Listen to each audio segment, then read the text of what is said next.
Shed Guy here, and today I'm going to talk what I know about Clarkson cutters and Clarkson collet holders. Vor they be. I do like ER chucks and I do like ER collets. They're very, very good. They're a bit of a chew because you have to really tighten them on so your cutter doesn't slip. And if you've got a cutter that's essentially, as you're cutting, trying to pull itself out, the ER type can slip a bit. With a Clarkson collet, essentially the cutter screws in, sits tight in the unit, and if the cutter slips, it tightens further, pushes this collet tighter into the unit and locks the whole thing up. So these never loosen, they just tighten more and more. You only need to put them in finger tight, very easy to put in, very easy to take out, and you don't need to waller on them with spanners, although they come with some pretty nice, impressive spanners too. So I'll start with the small ones and then I'll move up to the bigger ones. And I'll also talk you through an import copy, which I bought off eBay, and I knew it was a copy when I got it. The guy wasn't having it, so I didn't dispute in the end. And I'll show you the difference between the real thing and a copy.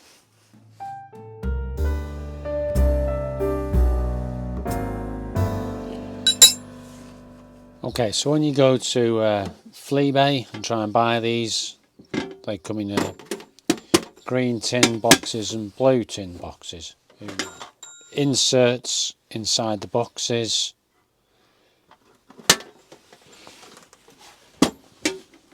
And the inserts carry the tools, and in the lids there's often a little spot for a spanner. Fantastic. You may also get a book of words, but you're not likely to. I'm going to put the book of words on a link. So this is the oldest one I've got. It's blooming hard down here. In fact, so hard when I tried to smarten it up, it wouldn't cut with the tool, it just chipped, so I ground it a bit and tidied it up. Now this, on the unit itself, calls itself a Type C on a Morse 2 taper. So this particular type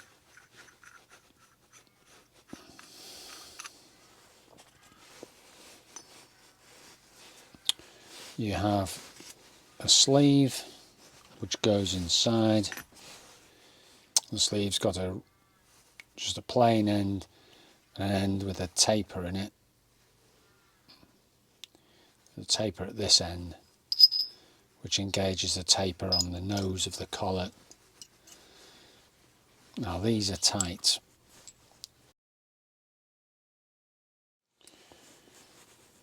Okay, so you get the idea. We'll put it together. It's a precision tight fit in there. You can hear it going in. It's a precision tight fit in there. There's a locking nut. You can just about see Clarkson written on it there, Autolock. It's very faint. I think this is quite an early version. I've got a spare locking nut Okay, so that would be the whole thing clamped down. In goes the cutter. Knock it back quarter of a turn, screw the cutter. That's good to go. On chucks with a fine taper shank, like a Morse taper 2, there's a reverse threaded damping ring. So it slaps up into your spindle, and then this screws back till it hits the nose of the mill and tightens the whole thing up. So reverse threaded.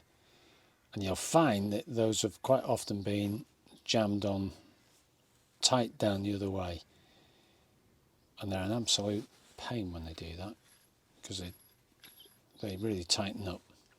So I can take my cutter out quite quickly, quite easily. No massive need for wrenches. Sometimes you might just need to nudge it back a little bit on the collar.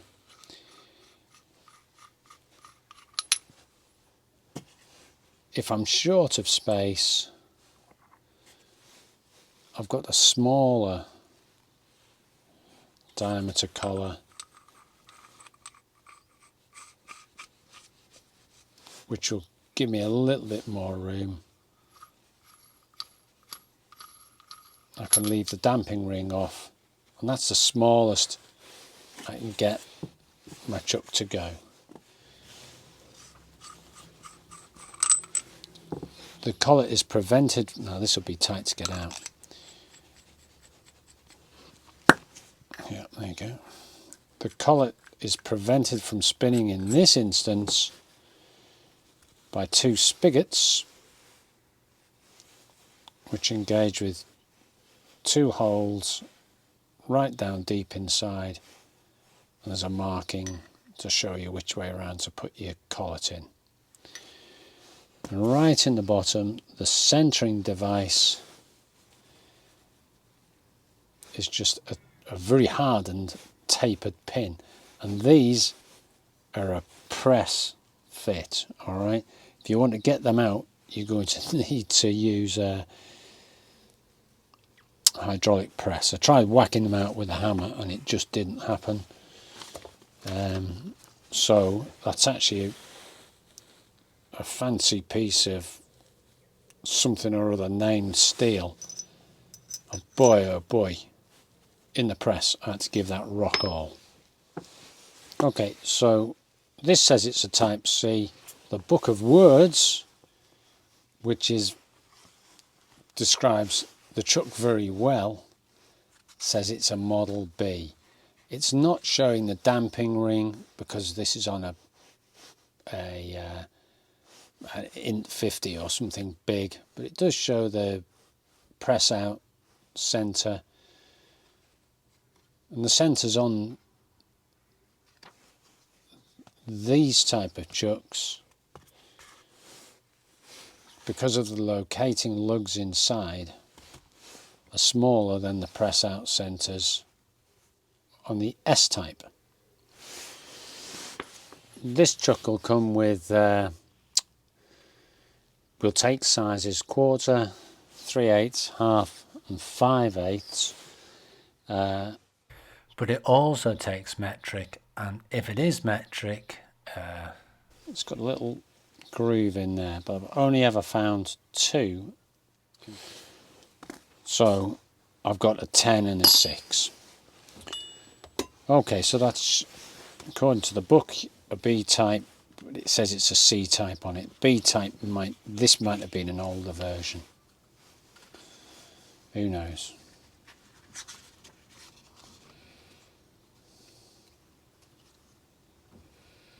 Okay.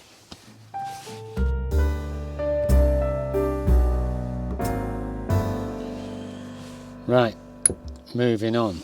The S type. This is the more common type. This one's on an Int 30 taper.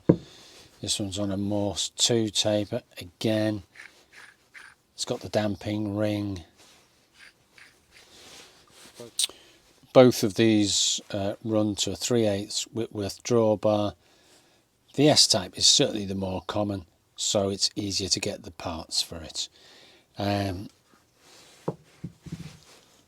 difference here is that the foot has got this sort of oblongy shape, and the foot locates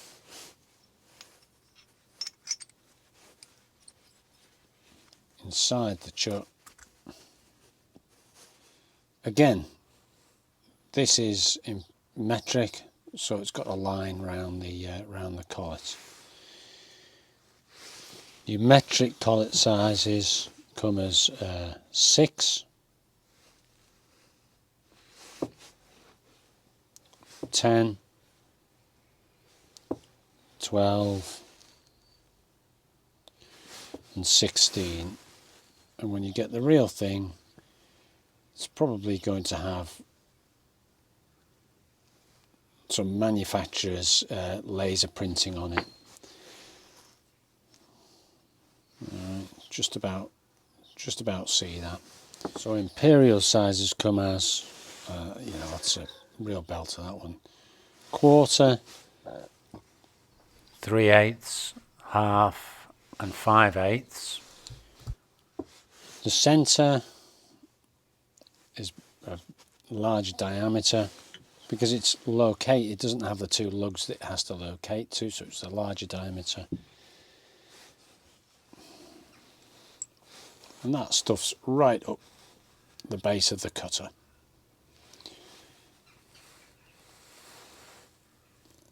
If that was gnarly and untidy, you'd simply regrind it or replace it, because it wouldn't hold the cutter true and square and all the rest of it. Your proper Clarkson gear has got laser etched marking on it,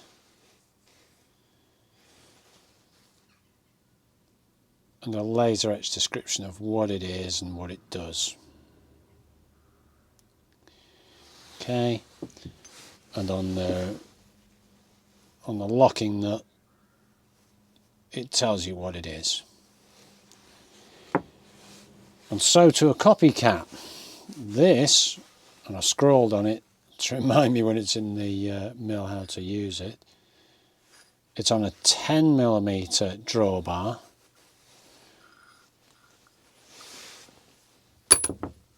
It tells you that it's an auto lock, but it doesn't tell you that it's a Clarkson.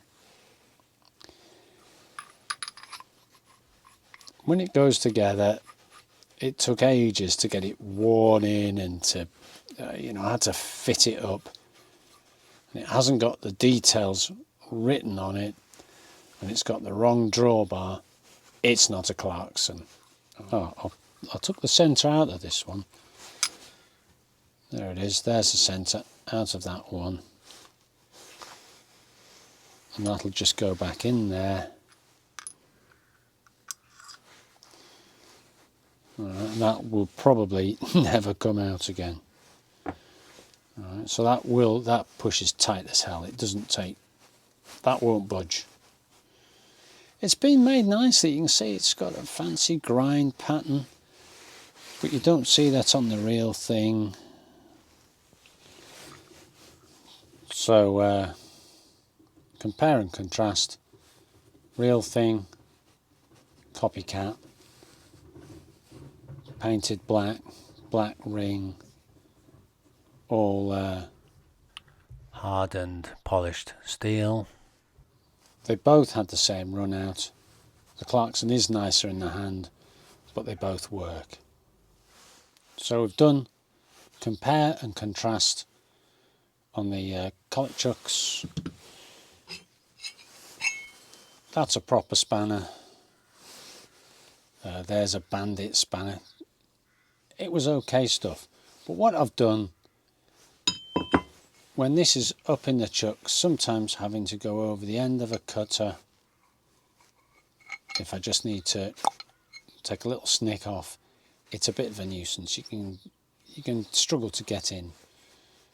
So on the bandit spanner, sod it, I just cut the end off it so that I can just get in and loosen off where I want.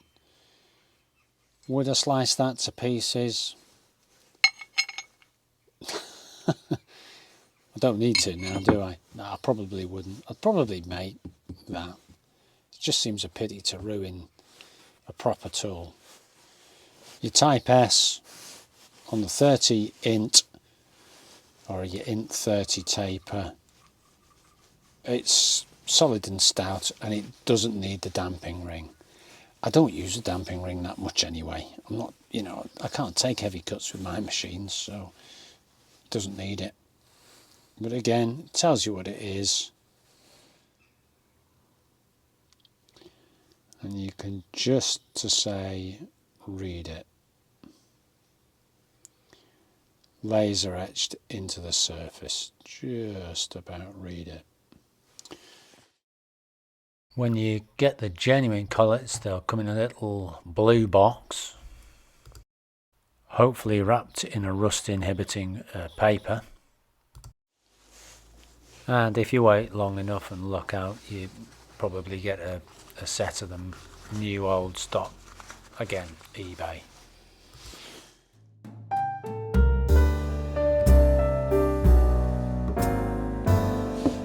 Right, next up, if you're using really small cutters, there's a keyed shank 1/4 inch cutter that fits into an FC3 adapter.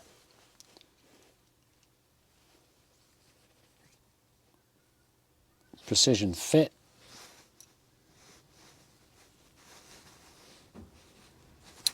That's in.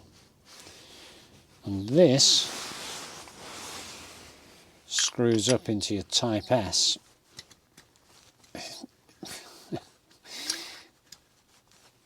It's just amusing that it's such a good fit. It's producing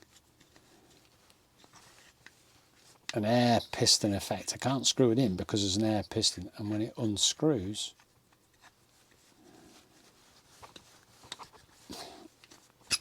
I have to pull it out. FC3 adapter, Clarkson FC3 cutters. Buy the long series because those short ones are very short.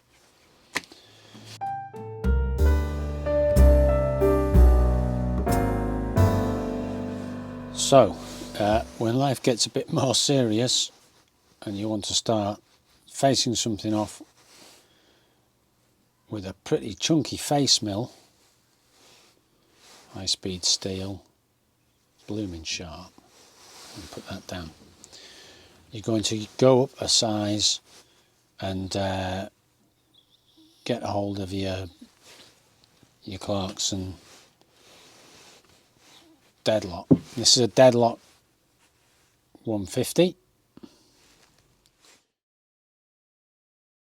It actually does tell you it's Clarkson 30 int Dedlock 150. It's got a 1/2 inch Whitworth draw screw on it, and the cutter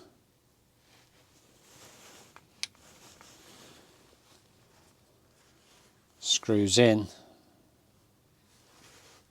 2 seconds. That cutter is brutale. Alright, so the cutter screws in, cut, and as it's cutting, it just tightens more and more. So it'll get absolutely locked on there. To take it out,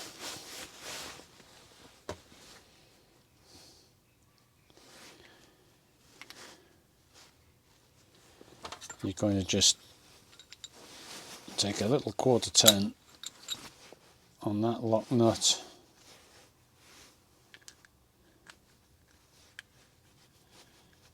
tighten in, 1/4 turn there. What that does, it just rotates the shaft so that the cutter is just loosened off on that screwed shank. It just unlocks the screwed shank, and when you're ready to use it again, unloosen, tighten down, good to go again. And how that works, these grub screws engage two flats, and this whole assembly is on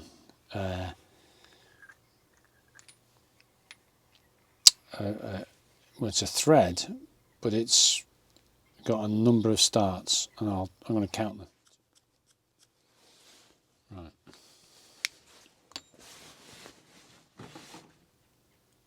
1, 2, 3, 4, 10. So I make that a 10 start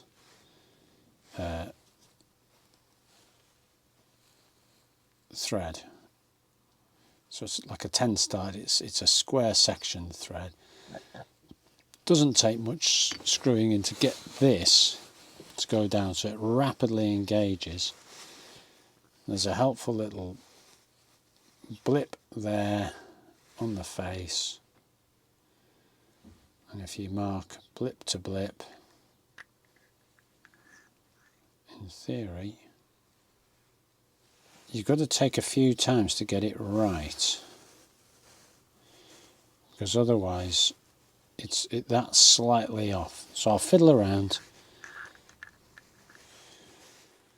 Right, it's a 10 start thread, so that's where you want to be, so that when the thread's in, these line up nice, and you can imagine my grub screws really engaging the flats. But you can see, whoa, A tiny back off really releases it. it's a wild thread.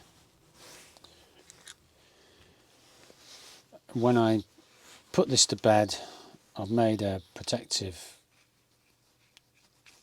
nut just to sit over there, and in actual fact this one was jammed solid. I couldn't get the sucker out, so what I did, made up a couple of lock nuts,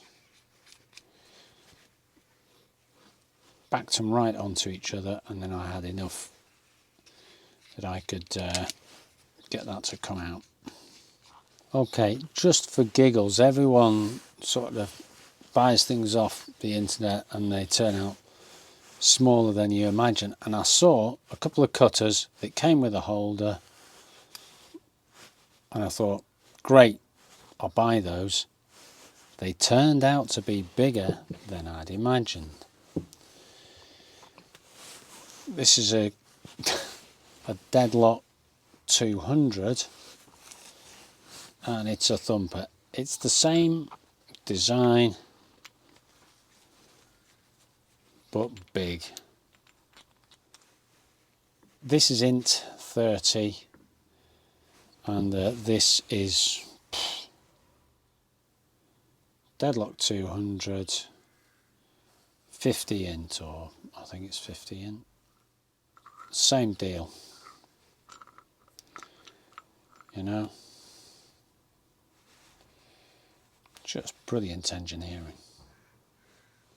The threaded shank on that 200 is a size up again.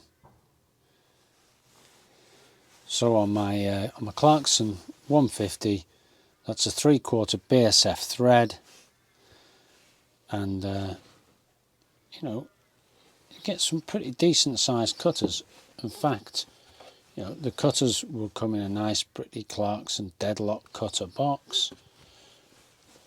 I think it'll be pretty, you know, pretty meaty old boys in there, which leads me to wonder just what size cutter this sucker goes up to. Right, that's all I know about Clarkson tool holding. So thanks for watching. I'm gone.